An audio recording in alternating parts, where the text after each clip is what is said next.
nous allons voir deux parties principales. La première va être le fait que Christ a été fait malédiction pour nous sur la croix. Ça, je vous l'ai déjà dit. La deuxième, ça va être que Jésus a été fait pauvreté. Parce que dans le cours de l'identification, vous avez déjà vu que cela concernait en fait le résultat du sacrifice à la croix du Calvaire. Parce que quand Jésus a donné sa vie à la croix, vous avez appris dans le cours de l'identification que dans la pensée de Dieu, nous étions avec Christ dans tout le processus. Et si je résume, déjà au niveau du fait qu'il va être crucifié à la croix, qu'il va être enseveli dans la tombe, qu'il va vivre l'ascension glorieuse vers le Père, et quand il va aussi s'asseoir à la droite du Père. Déjà dans les trois aspects, la crucifixion, l'ascension glorieuse et la position d'être assis à la droite du Père, les trois aspects déjà résument ce que l'on va voir, mais de manière spécifique, nous, on va se focaliser beaucoup plus sur le fait qu'il nous a racheté de la malédiction de la loi et l'aspect de la pauvreté qui fait partie des trois aspects de la malédiction de la loi. Je vous rappelle qu'il y avait la mort spirituelle, la maladie et la pauvreté.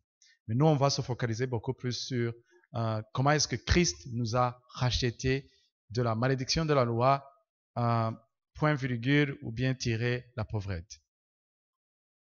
Parce que si vous voyez par exemple Paul, l'apôtre Paul qui écrit, qui dit des choses comme « J'ai été crucifié avec Christ » où il nous a ressuscités ensemble avec Christ, c'est quelque chose qui vous montre, quand on dit « avec » ou « en », c'est quelque chose qui vous montre la position, notre position, qui nous sommes en fait.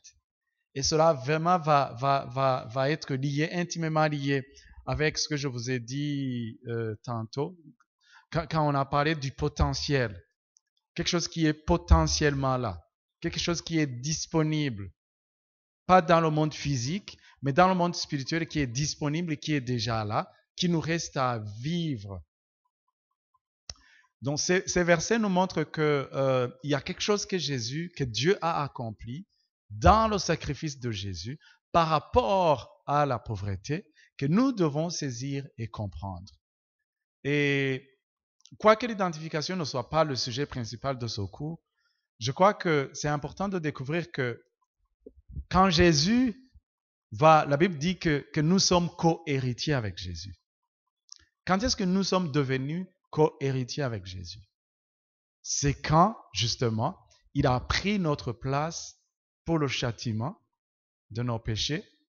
C'est quand il est devenu malade. La Bible arrive même à dire qu'il est devenu maladie pour que nous soyons guéris.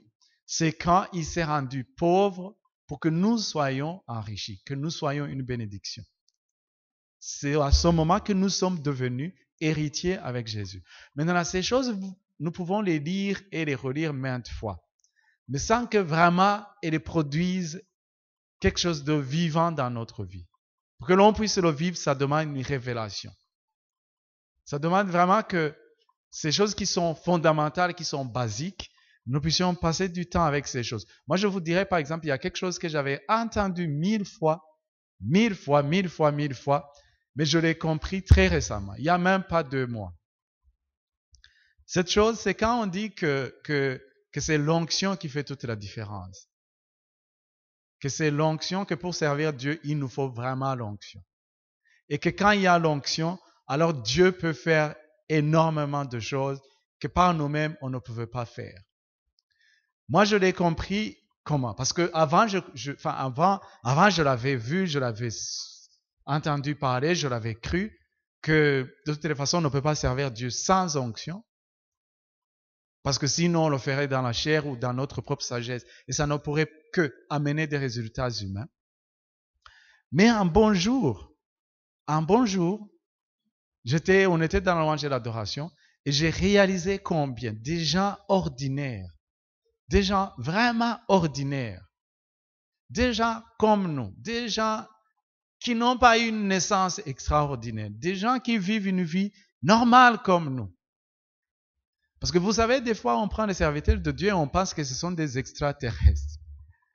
Mais ce n'est pas vrai, ce sont des gens comme nous. Mais des gens comme nous, juste parce qu'ils ont été ouins, et quand ils sont en train de servir Dieu, l'onction se manifeste, et que quand l'onction se manifeste, c'est l'onction qui peut amener ces choses. C'est l'onction qui peut amener la conviction du péché chez les pécheurs. C'est l'onction qui peut amener la guérison chez le malade. C'est l'onction qui peut amener la compréhension des principes spirituels quand on parle par exemple des choses sur la prospérité financière. Et j'ai soudainement, pour moi ça a été soudain, de réaliser que finalement, quand le Saint-Esprit manifeste quelque chose, l'homme n'a rien fait du tout que d'être là. L'homme n'a rien fait que d'être là et d'être en canal. Et que même des gens les plus ordinaires, lorsqu'il y a l'onction de Dieu, l'onction va faire la différence dans les situations dans lesquelles ces gens vivent. Et que tu n'as pas nécessairement besoin d'avoir un titre. C'est pas le titre qui va faire des choses. C'est pas le titre qui va chasser les démons d'un malade. C'est pas le titre qui va chasser les maladies ou même les symptômes. Ce n'est même pas ta présence physique, je dirais, parce qu'il y a des gens qui déjà par leur stature physique sont imposants. C'est pas ta stature physique qui va chasser ces choses, parce que ces choses sont spirituelles, et que c'est vraiment l'onction. Quand l'onction est présente et manifeste, elle fait le travail, et c'est Dieu qui le fait de A à Z. De A à Z. Et que si l'onction n'aurait pas été présente, en fait, il y aurait juste des résultats humains et des résultats qui sont, dans le pire des cas, charnels. Et pour moi, je l'ai compris pas comme je le comprenais avant. Pas comme je le comprenais avant. Maintenant, je pourrais te dire, s'il n'y a pas l'onction, c'est pas la peine de le faire. Avant, je pensais, par exemple, que si j'ai de l'argent, je pourrais amener quelqu'un, parce que je l'ai fait maintes fois, et c'est pas toutes les fois que j'ai réussi. J'ai maintes fois amené des gens qui ne pouvaient pas m'écouter. Je leur disais, tu sais quoi, moi j'ai de l'argent, je t'amène quelque part, je fais tomber le masque. Par exemple, vous avez des gens qui vous diront, ils ne peuvent pas sortir avec des païens. Je veux sortir avec toi à condition que j'amène ma Bible. Si le païen me dit, oui, tu peux amener ta Bible, je n'ai pas de souci s'il prend tout ce qu'il veut prendre, j'ai ma Bible là. Et je lui parle autant qu'il est sobre. Quand il commence à Tanguy Kudzigira, je dis au revoir et je rentre. Mais auparavant, je pensais que maintenant que je peux aborder cette personne, je vais le faire. Mais maintenant, j'ai compris que si vraiment il n'y a pas l'onction de faire ces choses, il n'y aura pas de résultat. Le principe est simple, l'équation est simple, elle est simplifiée. S'il n'y a pas l'onction, il n'y aura pas de résultat divin, tout court. C'est tout à fait normal. Alors maintenant, vous comprenez que ces choses, nous pouvons les apprendre. Nous pouvons les lire et les relire. Mais aussi longtemps que ces choses ne sont pas révélées en nous.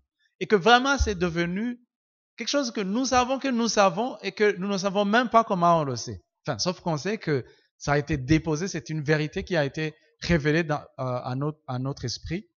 Alors ces choses peuvent apporter des résultats divins. Mais sinon, vous pouvez lire ces choses que nous avons été rachetés de la malédiction de la loi parce que Christ est devenu malédiction quand il a été crucifié à la croix. Mais ces choses, vous les lisez et vous les lisez, vous les relisez, mais vous comprenez le concept, le contexte, mais ça ne devient pas une révélation qui va vous pousser à vous tenir contre des circonstances et vous dire, ça, c'est pas moi. Ça, c'est pas moi. Qui fait que, quand on fait, par exemple, l'appel, pour ceux qui ont fait de service militaire, ou ceux qui ont fait, enfin même à l'école on le fait. Quand on appelle à la Casa Arcade, vous savez que c'est pas vous, vous ne répondez pas présent. N'est-ce pas? N'est-ce pas? Qu'est-ce qui fait qu'on appelle et vous ne répondez pas? Parce qu'on a parlé, on a appelé quelqu'un d'autre, tout simplement. On a parlé de quelqu'un d'autre. C'est pas vous. C'est pas vous. Même dans la démarche que vous allez faire vers votre destinée financière, il y a des moments où quelque chose vous appelle et vous savez très bien que c'est pas vous. Même si vous êtes dans le lot avec tout le monde et que vous êtes dans ce qu'on appelle en mathématiques un domaine de définition, vous tombez dans les critères choisis par les gens qui définissent les critères, mais vous savez que c'est pas vous. Par exemple, on dit au Burundi, on dit le seuil de pauvreté, ou on dit de 90% de la population se trouve sous le seuil de la pauvreté. Ça veut dire qu'ils vivent à moins de $1 de revenus par jour. Et vous vous tenez là, vous savez qu'il n'y a aucun sou dans la poche, mais vous vous dites, moi je ne tombe pas dans ce domaine de définition. C'est pas moi qu'on dit. On ne parle pas de moi là. Mais on a bien parlé des Burundais. On a parlé des Burundais et tu peux toucher tes poches et tes poches te répondront, il n'y a rien. Mais vous savez très bien qu'on ne parle pas de vous, il ne s'agit pas de vous. Et ce n'est pas quelque chose qui se trouve dans votre tête. C'est quelque chose qui se trouve au niveau de votre esprit. Vous savez que ce n'est pas vous. On dit, vous êtes dans une réunion de parents et les parents disent, nos enfants vivent ceci et cela. Nos enfants vous savez que tes enfants aussi vivent ça. Mais quelque part en toi, tu sais très bien que ce n'est pas de toi que l'on parle. Vous êtes convaincu de ces choses et Ok, je vais vous donner un autre exemple qui va vous parler. Un bon jour, nous sommes à 2-3 ans de mariage, on n'a pas encore d'enfants. Et un bon jour, quelqu'un arrive et dit, j'ai envie de prier pour les parents. Vous, vraiment, des gens qui ont des enfants ici, c'est dans une très grande église, il dit, j'aimerais prier pour les parents ici, qui ont des enfants, quel que soit leur âge. J'aimerais prier d'abord pour les papas. Est-ce que les papas pourraient se lever? Nous sommes à 3 ans de mariage, pas encore d'enfants, et les gens commencent à se poser des questions. Je vous ai parlé un tout petit peu. Et moi, je me lève parmi les papas. Parce que là, je me reconnais. Je sais qu'on a parlé d'Alcazar Arcade, et Alcazar Arcade, c'est moi. Et quand je me lève, on prie, et à la fin, il y a un couple ami qui n'a pas d'enfant aussi, qui est plus âgé que nous. La femme vient doucement vers ma femme. La femme du monsieur vient voir ma femme et lui demande, Beka vyarakunze. En d'autres mots, est-ce que tu es enceinte?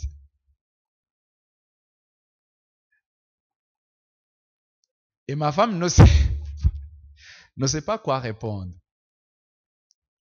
Bon, et je ne sais pas ce qu'elle a répondu, mais elle insiste. Et quand elle insiste, ma femme lui dit, pourquoi il faut aller poser la question à mon mari. Est-ce que moi je me suis levé? Va poser la question à mon mari. Et elle a peur de me poser la question, elle envoie son mari. Et son mari qui arrive, qui me dit, nous sommes dans le parking, c'est à la fin du culte. Son mari qui arrive, qui veut me faire une leçon de morale. Il me dit, tu sais quoi, Eric? Vous savez, nous,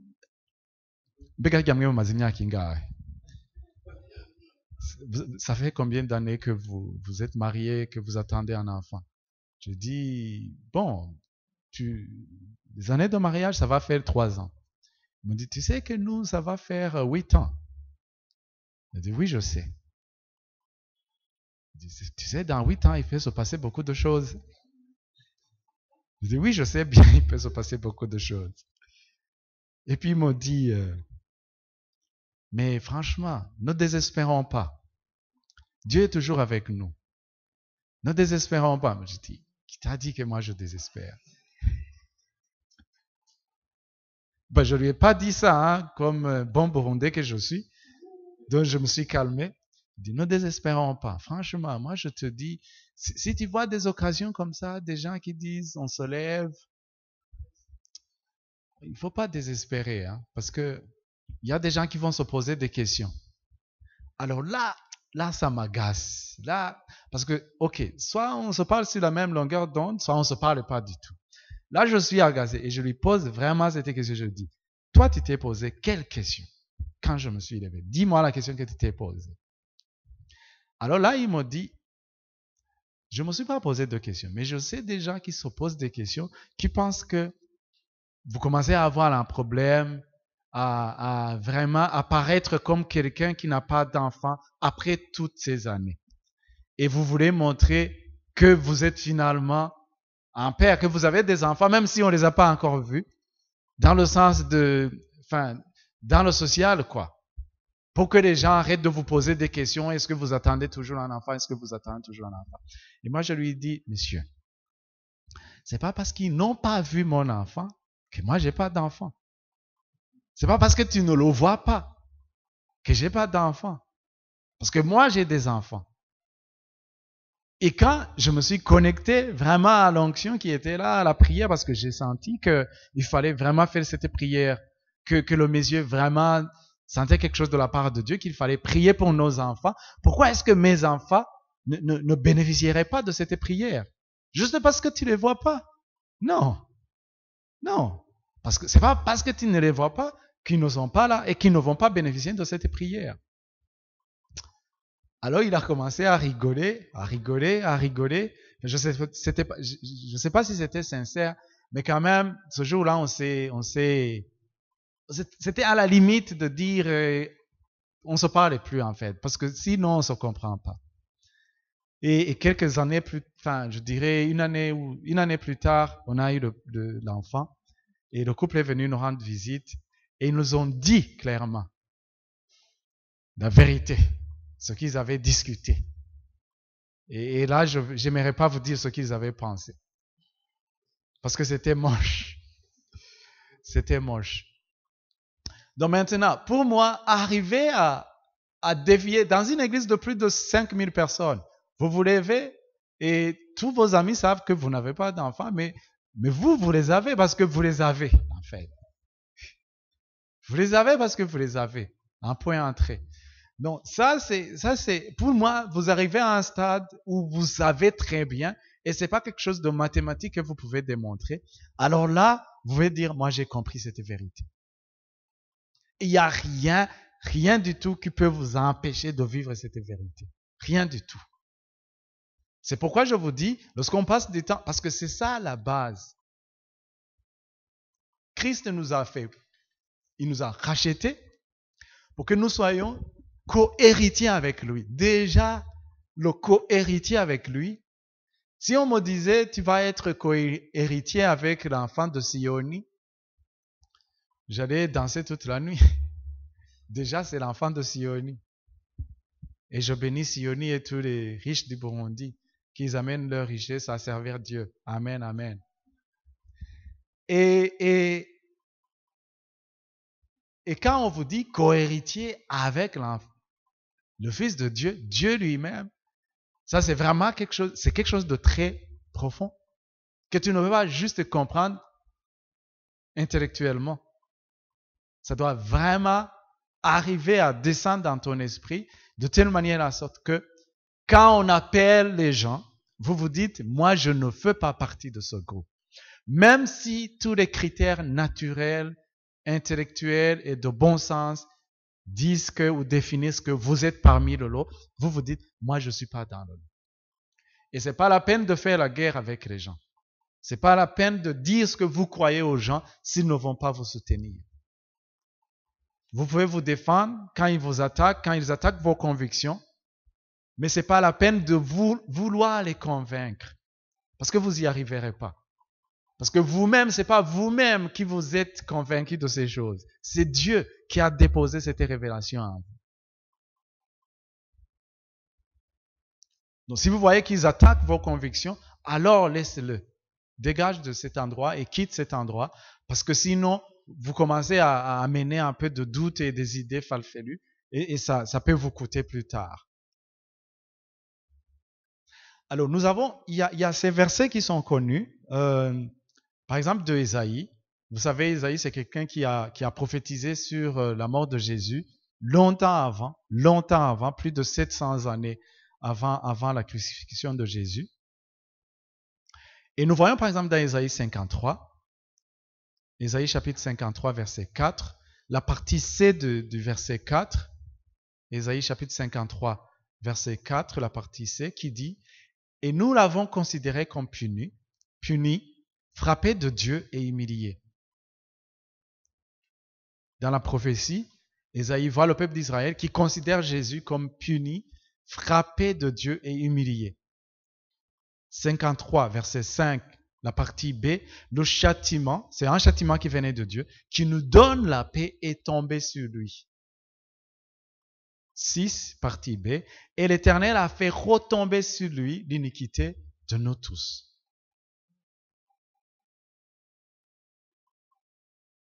Maintenant, vous prenez ces versets où Jésus est frappé, humilié, puni à notre place. Parce que le salaire du péché, c'est quoi? Le salaire du péché, c'est quoi? C'est la mort. Mais vous remarquez la sagesse de Dieu. Et la Bible nous dit que c'est ce que le diable n'a pas compris. Parce que la sagesse de Dieu, justement, c'est que une fois qu'il y a le péché, il doit y avoir la mort. Mais comme toi, tu ne dois pas mourir, alors quelqu'un d'autre doit mourir. Mais comme le quelqu'un d'autre qui doit mourir ne doit pas être choisi parmi nous, parce que sinon il serait mort comme Guagasore, comme Michombero, non, pardon, comme Dadaï, comme Renwame Nkrumah et tous les héros planétaires. Ça, Dieu va dire non, parce que si une autre personne meurt à leur place, ça ne va rien apporter. Il faut que moi-même, parce que justement pour ôter la puissance de la malédiction, il fallait qu'il y ait une injustice, que la malédiction en fait fasse une injustice. Parce que Jésus qui n'a point connu de péché, qui, selon la justice de l'univers établie par Dieu, ne doit pas être châtié, ne doit pas être condamné, ne doit pas être frappé, mais qui finalement est frappé par Dieu. Et maintenant, la malédiction va faire la fête parce qu'elle a eu quelqu'un, mais son quelqu'un, en fait, n'a pas été eu, plutôt il a eu la malédiction. Parce qu'il a pris la place qui me revenait à moi, qui te revenait à toi. Et quand il va y avoir,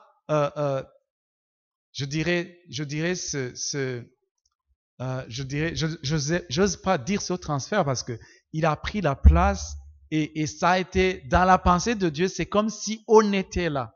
On était avec lui. On a été puni. La pauvreté a eu son tour de passe sur notre vie. La pauvreté nous a eu dès la naissance jusqu'à notre mort.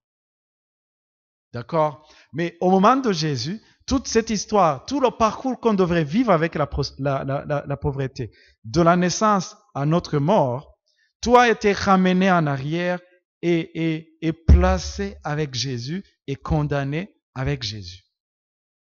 Et anéanti avec Jésus. Et on peut maintenant prendre un nouveau départ. Parce que je vous ai dit que Dieu nous a placés dans le temps, mais lui, il ne vit pas dans le temps. Il est le maître des temps et des circonstances. C'est comme ça que la Bible nous dit. Alors cette notion, nous, on a du mal à la comprendre. Mais Dieu, il nous a placés dans le temps. Nous avons un temps de naissance et un temps de quitter la terre. Mais lui, il ne vit pas dans le temps. C'est pourquoi il est capable de te dire la fin d'une chose avant son commencement. C'est comme ça qu'elle nous dit Ésaïe. Il est capable de te révéler la fin d'une chose avant son commencement. Il a déjà vécu notre vie avant même qu'on l'ait vécue. Donc, il a pris toute la pauvreté. Depuis mon premier jour jusqu'à la fin de mes jours, il a ramené tout ça sur Jésus et a puni ça et a racheté ça. Ça veut dire que tous les jours que je vivrai, chaque fois que j'aurai à vivre le manque, que j'aurai à vivre l'humiliation financière ou manque ou quoi que ce soit, tout ça a été déjà ramené en arrière au début et puni et condamné en Jésus-Christ. Et je suis capable maintenant de partir sur une nouvelle base. Le potentiel maintenant est là que je puisse vivre la prospérité avec Dieu. Parce que tous les jours de ma vie ont été ramenés en arrière, condamnés, punis, écrasés, finis. Et déclarés héritiers avec Christ. Et ce que nous sommes, c'est ce que nous sommes avec Jésus. Parce que nous avons été rachetés de la malédiction de la loi. Nous avons été rachetés dans le passé. Nous avons été rachetés dans le passé. C'est ce que Galates 3 va dire. Parce que ce que Dieu veut, c'est que Jésus a pris notre place pour que nous puissions vivre ce qu'il est. Et il continue à être. Et au niveau de la pauvreté, il faut vraiment le comprendre dans son sens. Il faut le comprendre dans son sens.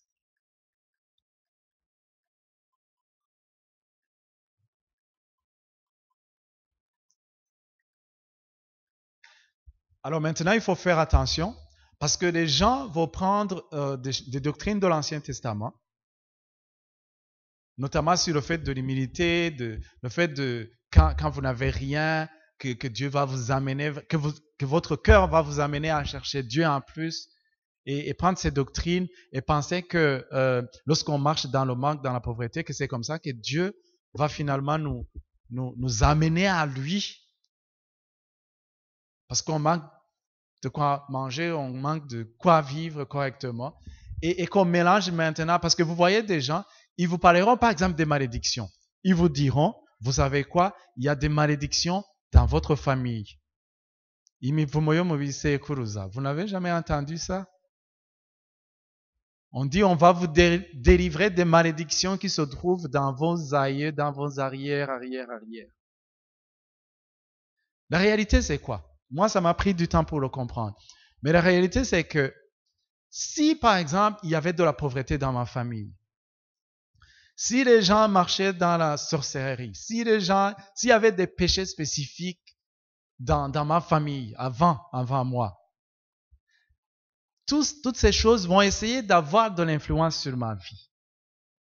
Absolument, absolument. Parce que si tes parents t'ont amené chez les féticheurs alors que tu étais enfant, les démons, ils ont déjà de l'expérience avec toi et ils vont essayer de revenir.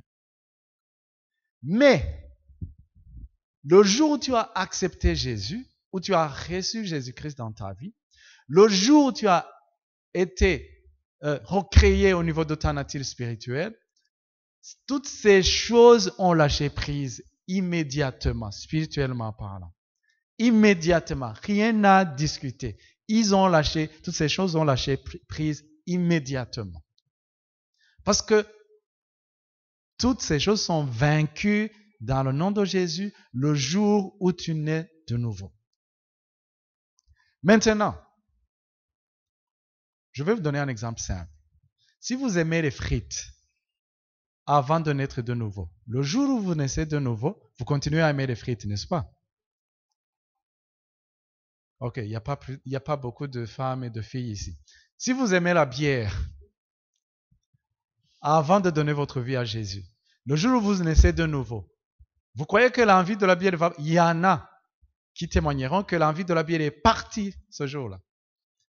Mais la majorité, l'envie de la bière ne part pas. Lorsque vous passez devant les bars, vous sentez toujours. Pourquoi? Parce que vos désirs, les choses que vous aimez au niveau de votre âme, de votre corps, ne sont pas recréées. Ce qui est recréé, c'est notre nature spirituelle. Parce que si on était recréé au niveau de notre âme et de notre corps, alors ça serait compliqué. Ça veut dire que j'allais oublier même mon nom, mon prénom, ou si la personne qui est devant moi était ma femme ou mon mari ou mon enfant. Parce que la Bible nous dit que tout est devenu nouveau. Parce que tout est recréé. Je suis devenu une nouvelle créature en Christ. Et quand ces choses se sont passées, mais au niveau de ton âme, tu restes la même personne. Ça veut dire que ce que tu avais fait avant, tu t'en rappelles et ton corps se rappelle du goût, de l'odeur, de toutes ces choses. Et quand vous pensez à ça, vous pensez que je suis attaqué, parce que ces choses vont essayer de revenir.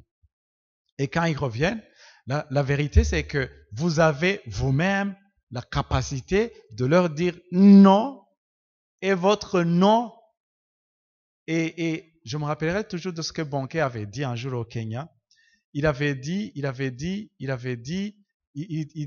enseignait sur la raison pour laquelle quand Moïse à ordonner ou à oindre les enfants, la famille d'Aaron et ses enfants, il a dit, vous allez tuer une brebis et vous allez mettre du sang sur l'oreille gauche, sur le pouce droit plutôt, et sur aussi le pied droit. Et il disait, vous savez pourquoi Dieu lui avait dit de mettre du sang sur le pied aussi, et non pas sur les parties supérieures que les gens voient? C'était pour que même les démons qui viennent de naître, les petits enfants démons, puissent le reconnaître que ça, c'est quelqu'un qui est loin, qui est serviteur de Dieu, il est sacrificateur, il est ordonné. Mais c'était une blague parce qu'il n'y a pas d'enfants démons. Mais en réalité, ce qui est vrai, c'est que quand vous naissez de nouveau, même les petits enfants démons, entre guillemets, savent que vous êtes nés de nouveau. Et quand ils viennent, quand vous dites non, alors c'est pas un non que vous dites comme ça, parce qu'ils vont voir le sang de Jésus qui se trouve sur vous. Et quand ils voient le sang de Jésus qui se trouve sur vous, ils reculent. Ils reculent. Ils reculent. Maintenant, il n'y a personne qui a besoin de vous délivrer. Vous pouvez vous délivrer vous-même. Vous pouvez dire non, j'accepte pas ces choses. Partez de ma vie et ils partent.